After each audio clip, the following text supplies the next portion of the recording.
She got close enough to me where I could now see her facial features, and she looked at me with this blank expression, then walked right past me and started walking up the stairs.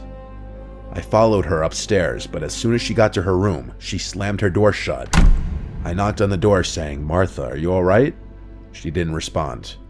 I quietly opened the door just to peek inside, and I saw Martha at the side of her bed, just standing facing the wall. I've seen a lot, but this was some pretty unsettling behavior that I feel like is the exact kind of stuff you'd see in some scary movies, like I mentioned before. I walked over to her and gently eased her into the bed. When she was laying down, I covered her, and for what I was hoping would be the final time, I said "Goodnight, Martha," and shut her door. I went across the upstairs to the spare room and went back to bed. I purposely tried not to fall asleep for at least half an hour just in case she'd wake up again, but I don't even know if I made it that long. All I know is I fell asleep pretty freaking quickly. I woke up once again, however much later. The room was still pitch black, and the 1-hour alarm I set had not yet gone off. I looked around the room, wondering what woke me up. I stayed outside of the house, making sure Martha didn't go anywhere until Colleen returned.